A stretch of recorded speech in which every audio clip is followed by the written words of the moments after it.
Welcome to Search for Signs. My name is Gary Willing. If this information interests you, please press the like and subscribe button and press the bell for notifications. I hope you're having a great day today.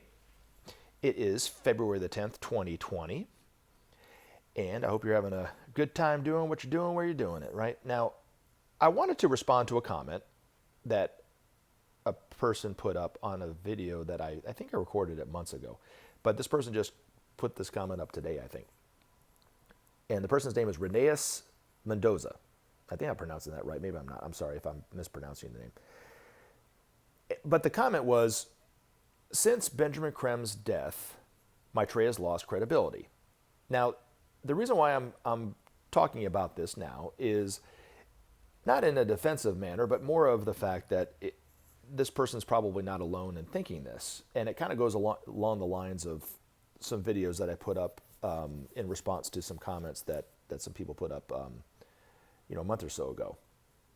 And it kind of is in the same kind of family, which is, why hasn't anybody recognized Maitreya on TV yet, is really what this is coming, what this is coming to, right?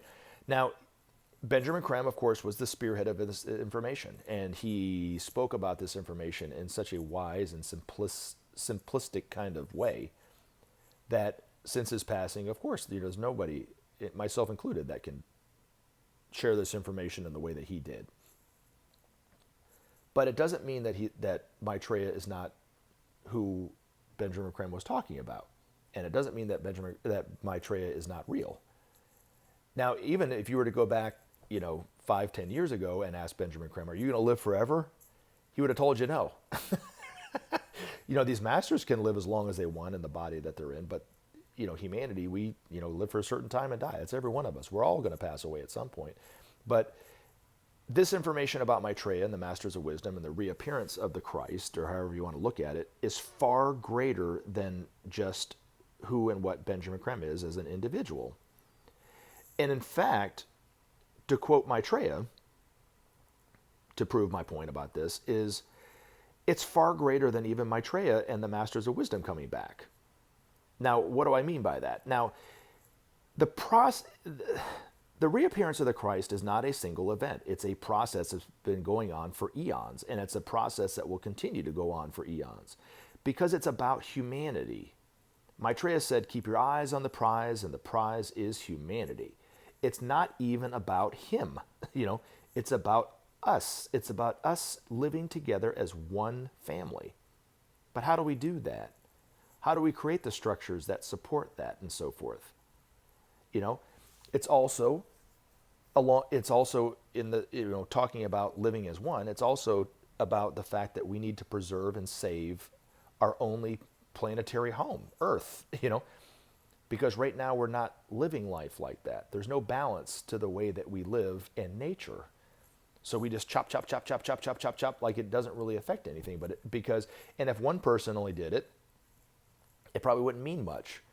But when you got 6 billion people or more impacting the environment in a negative way, it's causing negative problems. You know what I'm saying? And whether you believe in global warming or climate change is immaterial. It's there, right? But also there's the invisible peril of nuclear radiation. There's also pollution of all kinds that's affecting our health and will continue to affect our health until we deal with it. So just because Benjamin Creme passed away does not mean that these problems didn't exist, right? And so just because Benjamin Creme passed away does not necessarily mean that Maitreya is not out on TV giving interviews right now. So the media, and I'll touch on this again because I've mentioned this before, but the media, as flawed as it is, and as much of an agenda as everyone in the media has, it is the way that we communicate to each other as a humanity. And is it distorted? Absolutely. But it's a heck of a lot better than it was 2,000 years ago, don't you agree? But yet, there's a lot of flaws in the system. But Maitreya knows better than anyone where humanity's heart is right now and what we're capable of accepting as, and actually processing and acting on than any one of us would. So when he's being interviewed by somebody on TV, the signal to him whether humanity is ready or not for the next phase of this information is based on the interviewer. So if the interviewer is not asking him questions that is going to trigger a response from Maitreya that would be a little bit more obvious about who he is, then he's not going to say that. Maitreya can walk in a crowd of people and nobody will know who he was. Wouldn't recognize him as anything special. There might be one or two people in thousands of people that would even possibly even think that he's something special based on what he said. And there was a video that surfaced back in the early 2000s, right after the Iraqi war kicked off, or right before. It was one or the other. I can't remember. I saw it right after that the United States attacked Iraq. But where he was at Hyde Park with hundreds of thousands of people at a peace rally. And there was just a few people that recognized him as anything special. It wasn't like the whole crowd of 100,000 people recognized him as Maitreya, But yet, if you saw the video, it was, even if he wasn't Maitreya, this person was so inspiring to listen to, you know what I'm saying? And the energy and the love behind what this person was saying was just incredible. Keep your eyes on the prize, and the prize is humanity, right? He was all about that. But yet he was walking through a crowd. Nobody noticed him. And so where we're at today is just humanity is not quite prepared or ready. And he had to come out on TV as a necessity, or we would have destroyed ourselves, So it's just taking the time that it's taken for us to kind of get around to the fact that, we can start to kind of accept his advice and ponder on it and kind of learn from it or whatever. And that's kind of the stage that we're at right now. But none of us know how huge of an event it was just to get Maitreya to this point on TV. How many eons and eons and eons of preparing humanity for this time? We have no clue, and we probably will never know.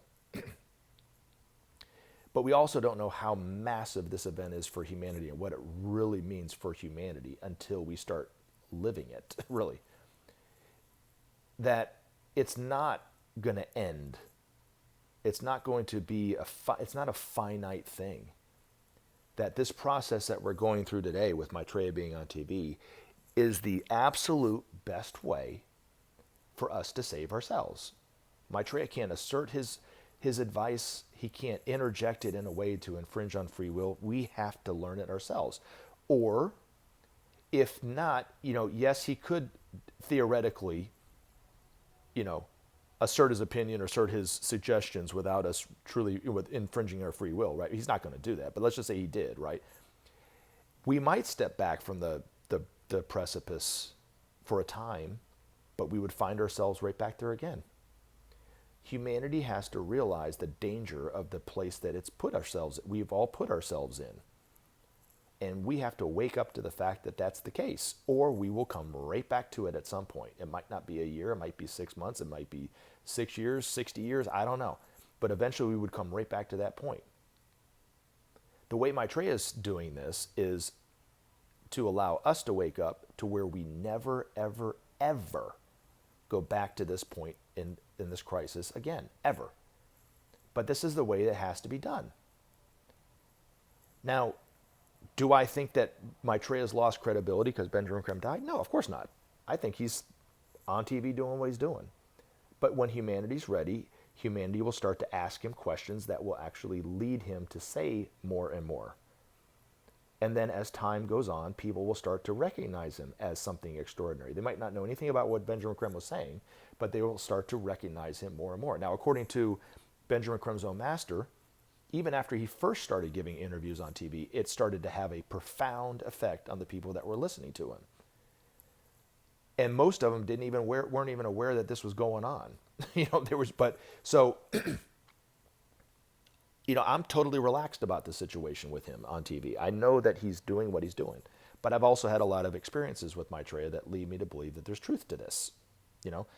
You or whoever's listening maybe don't have the memory of these experiences with Maitreya, but just by knowing about Maitreya, or just about hearing it from Benjamin Creme, or seeing Maitreya's picture in Nairobi, Kenya, according to the masters, that will allow Maitreya to enter your life without infringing on your free will. That was the whole point of what Benjamin Creme was doing and how he was doing it. He was saying it in such a detached and simple way and allowing people to kind of come up on it and believe it for themselves however they want to believe it. And Maitreya is doing that same thing on TV, speaking very simply, but yet allowing people to kind of come and go as they kind of think about it. But according to Benjamin Creme's master, is that there are a lot of people, thousands and maybe millions of people, that are taking what he's saying this and kind of mulling it over, thinking about it. Is there so many truths to this or whatever? But he's not being recognized on TV because the interviewers are not asking him questions that is giving Maitreya the indication that humanity is ready. I hope this helps. Remember to take action and help SOP save our planet. Thanks for listening, and we look forward to talking to you again in future videos.